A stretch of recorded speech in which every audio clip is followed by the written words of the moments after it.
आप चाहे कोई भी हॉस्पिटल से हो, इंडोर प्रैक्टिस हो या फिर आउटडोर प्रैक्टिस हो, इट डजेंट मैटर कौन सा डिपार्टमेंट हो, इट डजेंट मैटर आप डॉक्टर हो या नर्स हो या कोई अदर हेल्थ केयर वर्कर हो, वॉमिटिंग आपके हेल्थ केयर प्रोफेशनल के जीवन में एक बहुत बड़ा पार्ट है। ऑलमोस्ट हर एक पेशेंट को कभी ना कभी अपने ट्रीटमेंट के दौरान नौशिया वॉमिटिंग का कंप्लेंट होता है और उसका ट्रीटमेंट देना पड़ता है। अब ये बात समझना हमें बहुत ज़रूरी है कि हर एक वॉमिटिंग का जवाब ऑनडेम या रेगुलर नहीं होता। यहाँ पर डिफरेंट तरीके का वॉमिटिंग है और अलग अलग तरीके के वॉमिटिंग के लिए अलग अलग तरीके की दवा भी उपलब्ध है। अब कौन सा मेडिसिन कौन से टाइप ऑफ वॉमिटिंग में जाएगा ये समझने के लिए पहले हमको समझना पड़ेगा कि वॉमिटिंग होता कहाँ कैसे है। मतलब हमारे शरीर में कौन सा हिस्सा या फिर कौन सा अंग इस वॉमिटिंग को रेगुलेट करता है। तो आज हम उसी के बारे में पढ़ाई करते हैं। तो पहले शुरू करते हैं इस कहानी के हीरो या हीरोइन के साथ परिचय करके। फर्स्ट, इस कहानी में सबसे पहले जिसके बारे में हमें जानना ज़रूरी है वो हो जाता है अपना एमेटिक सेंटर। एमेटिक सेंटर एक पार्ट है मेड्यूला में, ब्रेन में एक सेंटर है। अपना ब्रेन स्टेम जो हो गया उसका मेड्यूला पोर्शन में एमेटिक सेंटर रहता है। ये इस कहानी का मेन हीरोइन है। जैसे किसी भी बॉलीवुड मूवी में हीरोइन के इर्द गिर्द दो तीन हीरो जुगनू की तरह जगमगाते हैं, वैसे यहाँ पर भी दो हीरो हैं। एक अपना हो गया न्यूक्लियस ट्रैक्टस सॉलिटेरियस जो कि मेड्यूला में रहता है, एनटीएस यानी न्यूक्लियस ट्रैक्टस सॉलिटेरियस। और एक ऑर्गन है और एक हिस्सा है जिसका नाम है chemoreceptor trigger zone, that is CTZ। ये अपना जो फोर्थ वेंट्रिकल का फ्लोर होता है, फ्लोर में एक एरिया रहता है जिसका नाम है एरिया पोस्ट्रीमा। उस एरिया पोस्ट्रीमा में एक जगह होता है जहां पर अपना ब्लड ब्रेन बैरियर एब्सेंट रहता है। उसी जगह को केमो रिसेप्टर ट्रिगर जोन कहा जाता है। अब केमो रिसेप्टर ट्रिगर जोन का एक बहुत इंपॉर्टेंट खूबी है, इसमें ब्लड ब्रेन बैरियर नहीं है। मतलब केमो रिसेप्टर ट्रिगर जोन एक ब्रेन का पार्ट होने के बाद भी एज इन इसमें ब्लड ब्रेन बैरियर नहीं है, ये ब्लड को सेंस कर सकता है। मतलब ब्लड में अगर कोई ऐसा सब्सटेंस आ जाए जो कि वॉमिटिंग इंड्यूस कर सकता है तो ये केमोरिसेप्टर ट्रिगर जोन उस मटेरियल का प्रेजेंस ब्लड में डिटेक्ट कर लेता है।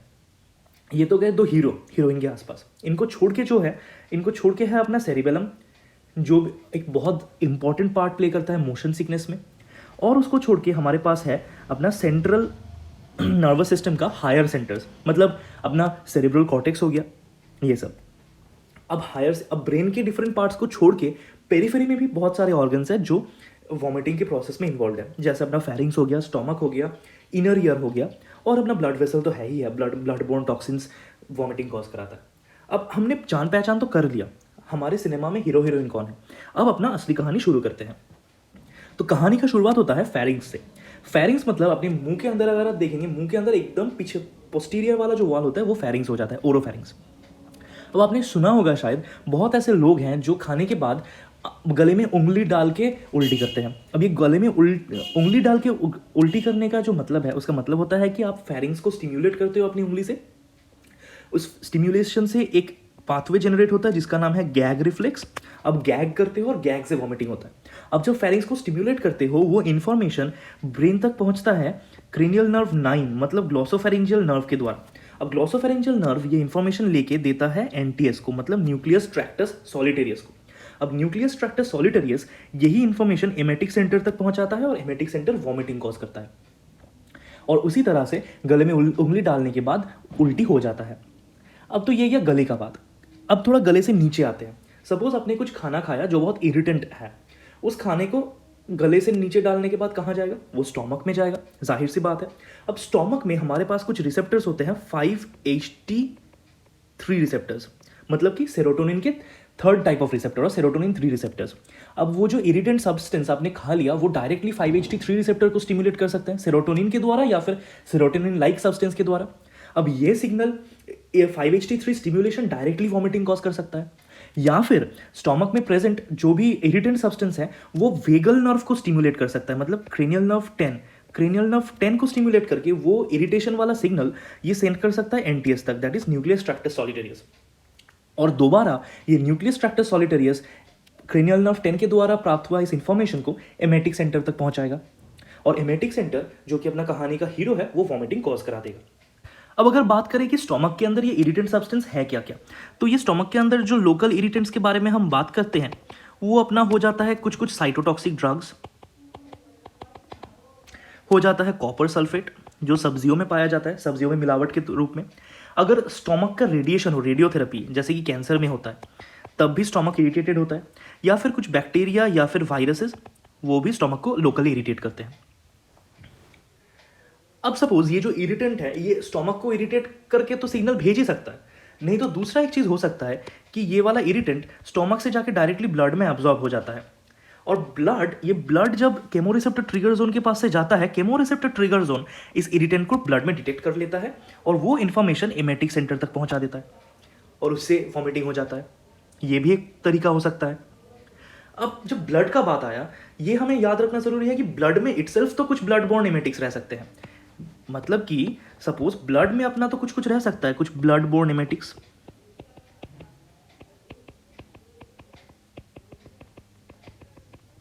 मतलब कि ऐसे कुछ केमिकल्स या सब्सटेंसेस जो वॉमिटिंग इंड्यूस करा सकते हैं, जैसे कि अपना साइटोटॉक्सिक ड्रग्स हो गया, अपना ओपियोइड हो गया, कोलिनोमिमेटिक्स हो गया, एल डोपा लिवोडोपा हो गया, ब्रोमोक्रिप्टिन, एमेटिन, बहुत सारा ऐसा कुछ हो जाता है। तो ये सब भी ब्लड के थ्रू सीटीजेड तक पहुंचते हैं। सीटीजेड ब्लड बोर्न एमेटिक्स को डिटेक्ट करता है और वो सिग्नल एमेटिक सेंटर तक पहुंचाता है और एमेटिक सेंटर वॉमिटिंग कर देता है। तो ये तो क्या ब्लड का बात। अपार्ट फ्रॉम दैट अपना इनर ईयर जो होता है, inner ear directly irritant signals को या फिर मोशन का सिग्नल को सेरिबेलम तक पहुंचाता है और सेरिबेलम ये इंफॉर्मेशन आगे एमेटिक सेंटर को रिले करता है और इसी तरह वॉमिटिंग कॉज हो सकता है। अब एक बहुत कॉमन ड्रग जो हम यूज़ करते हैं अपनी प्रैक्टिस में, जैसे कि अमीनोग्लाइकोसाइड, ये अमीनोग्लाइकोसाइड ग्रुप के जो ड्रग्स होते हैं ना, ये बहुत ज़्यादा इनर ईयर को इरिटेट करते हैं। तो अमीनोग्लाइकोसाइड्स इनर ईयर के थ्रू वॉमिटिंग कॉज करा सकते हैं, तो ये बात याद रखना जरूरी है। इन सबको छोड़ के cerebellum itself can get excited, जैसे कि कोई मोशन हो गया, बहुत ज़्यादा मोशन के कारण मोशन सिकनेस हो रहा है, तब cerebellum emetic signals emetic centre को भेज सकता है, या फिर इनर ईयर इरिटेट हो रहा है मोशन के कारण, तब भी इनर ईयर सिग्नल सेंड कर देगा सेरिबेलम को, सेरिबेलम भेज देगा एमेटिक सेंटर को। तो ये अपना एक अलग पाथवे बन गया। फाइनली इन सब को छोड़ के अपना हायर सेंटर्स मतलब सेरिब्रल कॉर्टेक्स, वो भी कुछ सिग्नल्स भेज सकता है। एक तो सेरिब्रल सेंटर भेज सकता है signals based on the sensory inputs. अपना जो सेंसरी इनपुट्स आ रहा है, सपोज आपको मैंने कुछ खाना दिया जो देखने में घटिया है या फिर उसका स्मेल बहुत गंदा है, मतलब अपना साइट और स्मेल ऑफ द फूड या फिर कोई कीचड़ गंदगी दिखने को मिला, उससे आपको उल्टी आ सकती है। तो साइट स्मेल ऐसे सेंसरी इनपुट्स हायर सेंटर को स्टिमुलेट करेंगे और हायर सेंटर डायरेक्टली वो इन्फॉर्मेशन एमेटिक सेंटर तक भेजेंगे।